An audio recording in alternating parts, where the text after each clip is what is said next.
Brad and Rachel wanted to join Rowan and I on a 2016 trip to Italy. Brad was really excited about it, and it would have been his first overseas trip. So via a phone app, he learned many Italian words and phrases.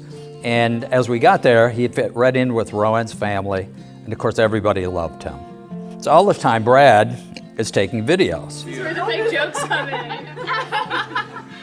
And of course, typical highlights. They went to Florence, got to see one of his favorite soccer players. So they saw a game in Rome, and then visited the Vatican as well.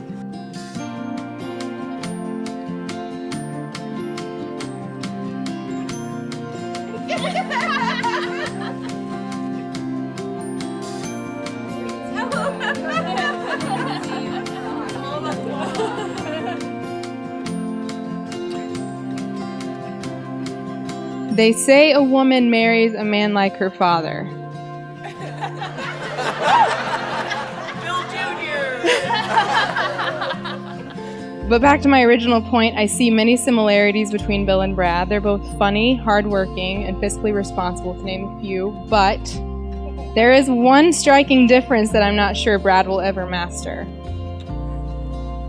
The mustache. No? Well... Bill has almost a ritual where he annihilates any contestant that shows his face on Jeopardy and immediately falls asleep on the couch. You're like.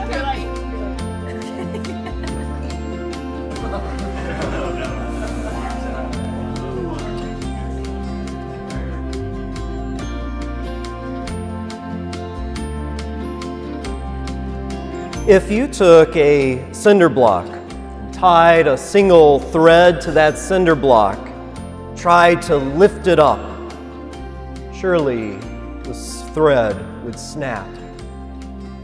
But if you took 1,000 threads, tying each one securely to that cinder block, and together, with all of them joined, hoist the threads all at once, the cinder block will be bore. The burden will be not too strong, and you will be able to move that cinder block, that burden, to where it needs to be. Oh, I can't see it now.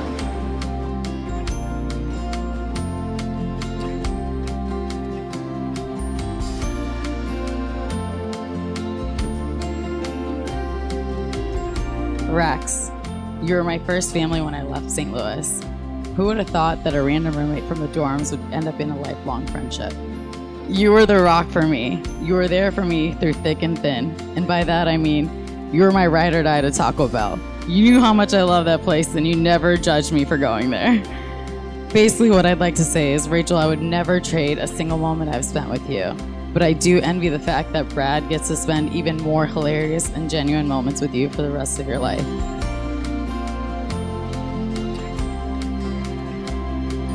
Rachel and Brad, in many ways, love is that great cinder block. It can be hard to move to where we want it to be, to get it to do what we want and to cooperate in the way that we would have it.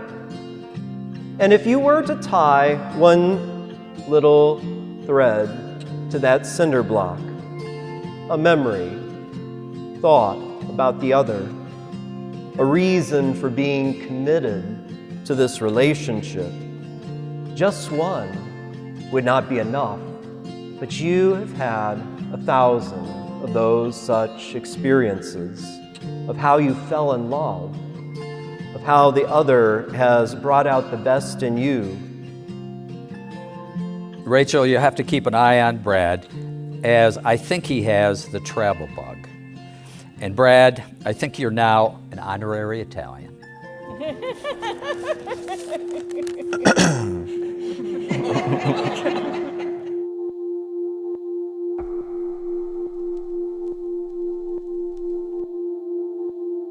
I, Brad, Take you, Rachel, take you, Rachel, to be my wife. to be my wife. I promise I promise to be faithful to you to be faithful to you in good times in good times and in bad, and in bad, in sickness in sickness and in health, and in health, to love you to love you and to honor you and to honor you all the days of my life. all the days of my life. I, Rachel, Take you, Brad, take you, Brad, to be my husband. to be my husband.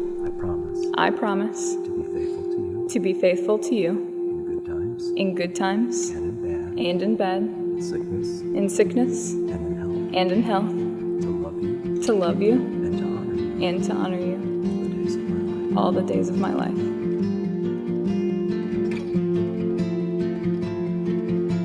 Playing basketball with Bradley. We did a lot of bonding over basketball. You know, one time we were just itching to play and we couldn't because Brad was actually suffering from his second broken nose.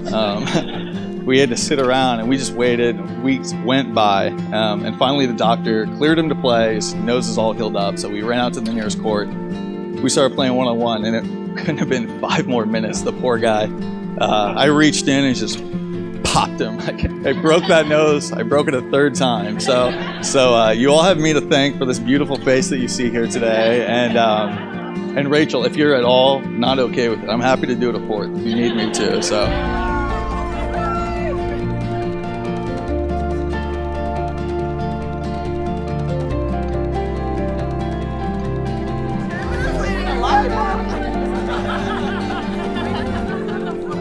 Last winter, we brought some furniture down to Brad and Rachel's. And I brought Rachel's old bedroom set. You know, she's working, so she's tired. She came home and she just pulled all the bins and put them in the middle of the room so we could get the furniture in there, you know? So I said, you want me to help you put the stuff away? No, I'm too tired, she says. So I had a bad day. I got to get up early. I said, okay. Next day she comes home. Stuff's still there. I said, you want me to help you tonight? No, I'm just going to wait. I'm not worried about it. So by the time they came home, their drawers were completely rearranged, and I put Post-it notes on all of Brad's drawers so he could figure out where his clothes were. And you know, when you talk about Brad being nice, he still didn't throw me out. Aiming for the stars against the sky. When we are together, we are bright.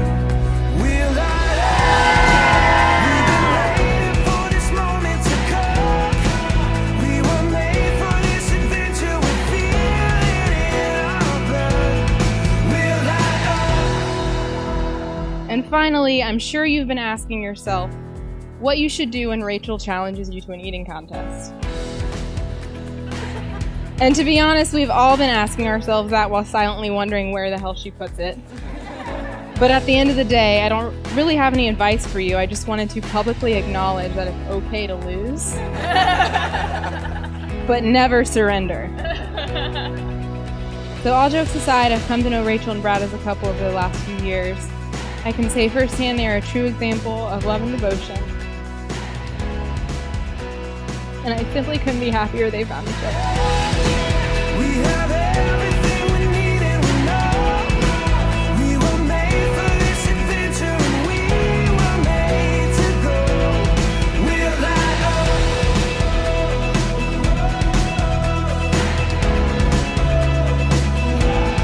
We'll light up.